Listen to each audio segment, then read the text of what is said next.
Welcome to WWE Talk. King Arsenal and K John here. So I'm here to do my Monday Night Raw review for this week's show.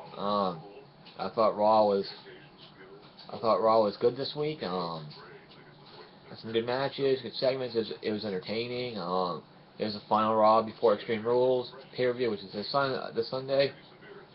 Only $9.99 on the WWE Network, free for new subscribers to WWE Network. So check it out. You can watch Extreme Rules for free. So, Randy Orton came out, started Raw with a promo about Extreme Rules, about his match with Seth Rollins, how he's gonna beat Seth Rollins, and Seth Rollins won't have the help of the Authority at Extreme Rules, and Rollins came out and cut a promo and how he doesn't need the Authority's help, how he's going to beat Randy Orton at Extreme Rules, and so the RKO was banned, and Orton says, since RKO was banned at Extreme Rules, I'm going to go backstage and RKO everybody. And by the end of the night, I'll RKO you, Seth Rollins, Orton said. So Rollins is looking over his shoulder all throughout the night. It was pretty funny stuff. Good opening segment. Good promos on both guys. Furthered that storyline to Extreme Rules, so that was good. They're both good on the mic, so no issues there. They both can cut good promos. Seth Rollins is the best heel going in wrestling right now. Next we had Dean Ambrose versus Luke Harper. This match didn't last long. It ended up in double count out. They started fighting, and they're everywhere. So the crowd, the ramp, everywhere. You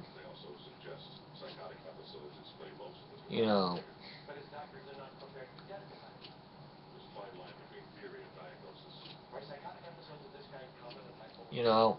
They fought everywhere, beating the hell out of each other. These two don't like each other at all. They like to just fight each other and all over the place, and Harper ended up throwing Ambrose off the ramp, weren't too far down. Harper ran to the back. Good segment. It further storyline between those two. So I like that. Next we had Seth Rollins and Triple H backstage. Rollins talking about how he's threatening RKO, looking over his shoulder, and what Kane's been doing, what Kane's been up to, how he's not liking Kane, how Kane's acting, and everything. Next we had the New Day take on the Lucha Dragons for number contendership for the tag team titles at the Extreme Rules pay-per-view. This was a very good tag team match. It was a lot of back and forth action, close pinfalls near the end. You had the New Day sucks chants. New Day's going heel, which is a good thing for them. They need it.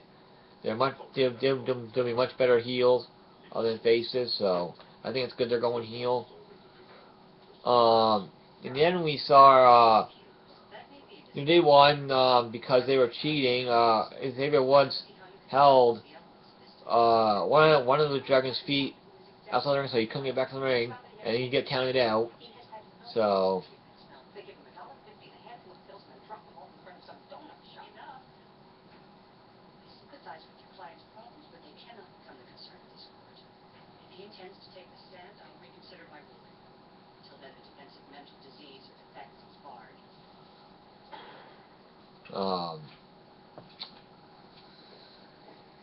So yeah, New Day cheated to win. Heel. Doing heel stuff. I was surprised that New Day got the win here. I thought Lucha Dragons would go over and win. That was the original plan. Have Tyson Kidd and Cesaro versus the Lucha Dragons. Actually, most tag team titles, but since Kidd and Cesaro and Kidd are getting such a face reaction right now, they are being cheated to a point. So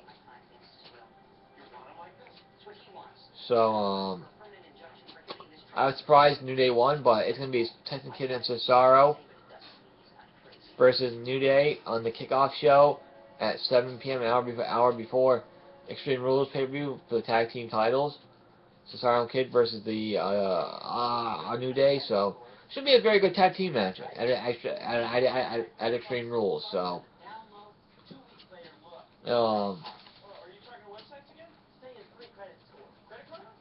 next we had a match I didn't really care. It wasn't much of a match at all. Very quick match. Fandango beat Curtis Axel. Not much to it. Next we had Triple H come out and cut a promo about Tough Enough coming back. How you can submit videos to ToughEnough.com now. How it will be 10 guys and 5 women. One guy and 1 girl will win contracts to WWE. It starts in June on Tuesday, something at 8 p.m. Eastern Time on USA Network. Then Kane came out and said he's sick of Seth Rollins and his attitude and the way he's acting, and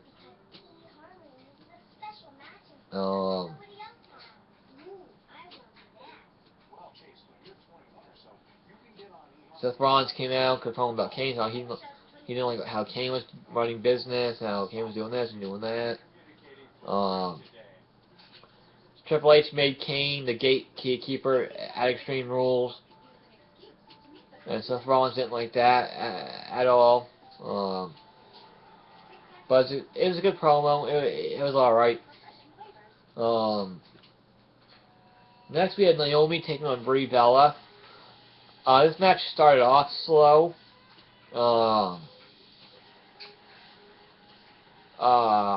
But it was an okay Divas match. Wasn't that long of a match. Got a fair amount of time. So I'd say 6-7 minutes around there. Naomi beat Brie Bella with the rear view. Her theme music does not work with her new heel character, and the rear view doesn't really either, but they're keeping that as her finisher. She needs new entrance music if she's going to be a heel, because that music does not work with her new heel character at all.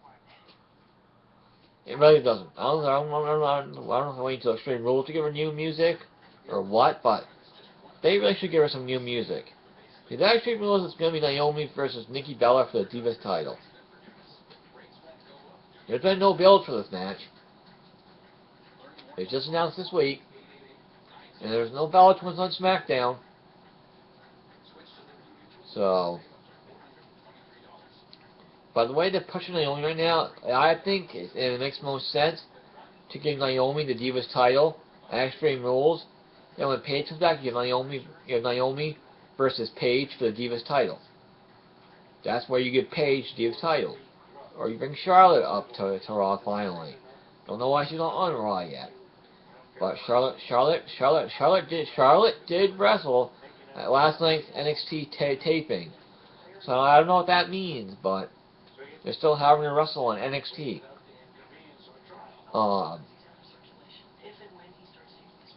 Samoa Joe was backstage at the NXT tapings last night. A little backstage, a little breaking news for you there. He was there to finalize his WWE deal to get it signed and done. So we should hopefully get more information about that sometime down the road. Next we had Randy Orton. We go backstage. Heath Slater and Eric Rowan are sitting at the camera table backstage. Out of nowhere, Orton comes, BAM! RKO's Heath Slater through the table. That was awesome. That was a great. It was so funny. It was awesome. It really was. I love the RKO to Heath Slater backstage through a table. It was awesome.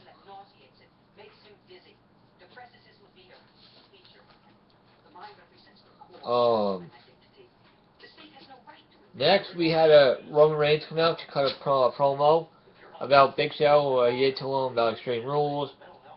So he'll beat Big Show at Extreme Rules. Big Show's a coward for not coming out here. Has no guts for coming out here. He is where he belongs. He's ill. All the more reason to mention it. Unless he is a threat to himself or others, you can't do it. Can't. Must not. Bo Dallas came out cut promo. Roman Reigns, Sheamus took me on punch and speared him. Don't know what. They're not doing anything with Bo Dallas right now at all. So, good segment. Roman cut a short promo, which was good. Next we had Sheamus versus Zack Ryder. This was just Sheamus destroying Zack Ryder. So the whole match, inside, outside the ring, like 3 bro kicks. He just destroyed Zack Ryder.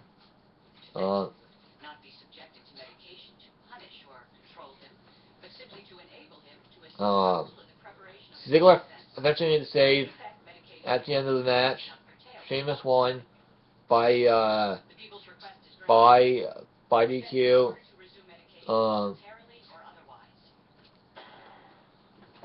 For their storyline going into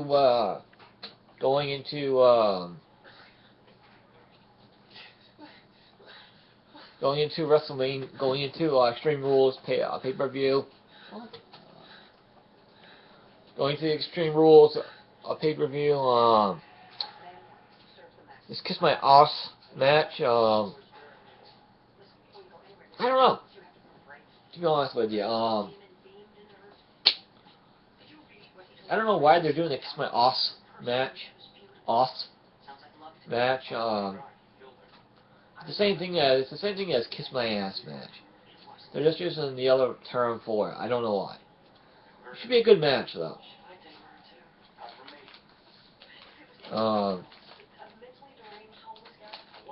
Cena comes out, cuts a promo about Rusev, about his title match at Extreme Rules. How Rusev just walks around here, does whatever he wants. How he thinks he's gonna kick his ass at Extreme Rules, and Cena says he'll beat Rusev at Extreme Rules, keep the U.S. title. Then he issues an open challenge for the U.S. title. Kane comes out and accepts the open challenge. This was a good match between Cena and Kane. Kane kicked Cena's ass for a good part of the match. Got some close pinfalls on Cena. A lot of back and forth action. Cena won with the AA.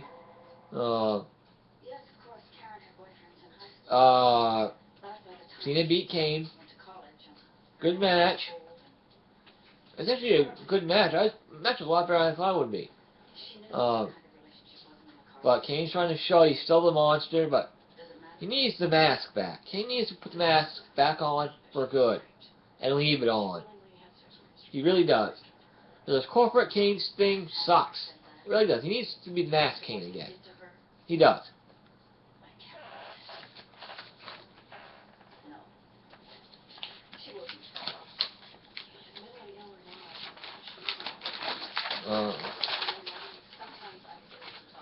Next, we have Rusev come out. He attacked Cena backstage when he was being interviewed backstage. And Rusev attacked him. And he used the chain to put on his accolades, submission hold. They are making Rusev look very strong going into Extreme Rules, which is good. So that was good.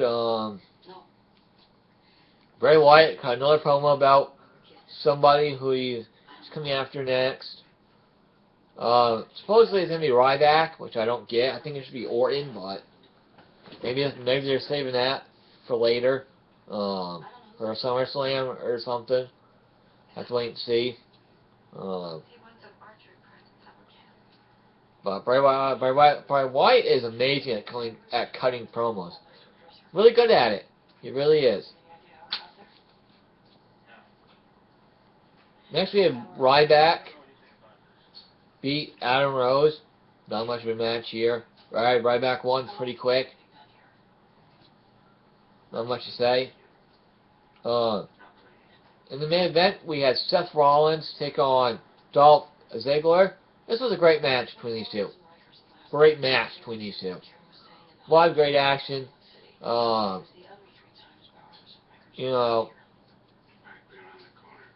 Rollins hit pretty much all of his moves. Ziggler hit a lot of his moves. The sleeper kick. He had the sleeper hold. These two went back and forth. A very good match. Rollins won with his new finisher.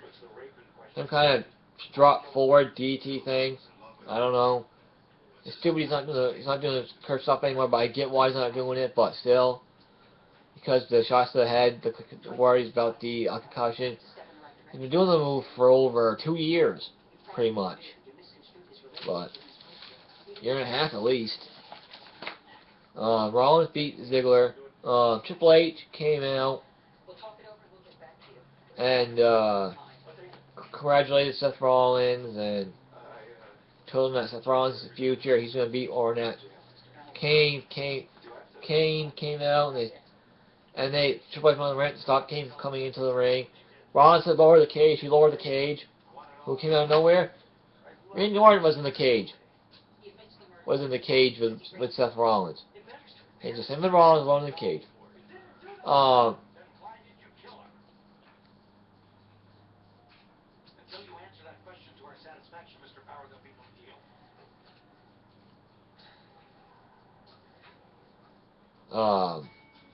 Rollins got on top rope. Orton pulled him on top rope, hit an awesome RKO out of nowhere. And it's one of the best RKOs I've ever seen for Orton. It was an awesome RKO. Just perfect timing and everything. It looked awesome. Orton was standing tall at the end of Raw, which I think you'll see Rollins beat Orton. But I'll get into that on my Extreme Rules predictions, which I'll be doing in a couple of days. Very good Raw. Some good segments, good matches. Good building towards Extreme Rules. Interesting when they go with some of these guys after Extreme Rules, with like Reigns, Orton, Rollins, who they alternate and face next. Moving around is going to be a triple threat match at Payback for the WWE World Heavyweight for the World Heavyweight Championship with Rollins versus Orton versus Reigns. But I also heard Kane versus Reigns will be the next feud too for Reigns. So I don't know. But I thought Raw was good. I give it a B overall. Could have done without the Fandango Axel match. That match made no sense. The Ryback Rose match made no sense either, but at least we saw some wrestling. So, but overall, it was a good Raw. Divas division is suffering without Paige and AJ Lee right now. There's no life in the Divas division, really. Nobody wants to see Naomi versus Nikki Bella at Extreme Rules. We've seen it already. They're both heels. And I think the Chicago crowd will turn on this match, but that's why you see what happens. Good Raw. This has been WWE Talk. I was curious to AK John Harris. Until next time, see you later. Don't forget Extreme Rules Sunday on the WWE Network, only $9.99 and on pay-per-view.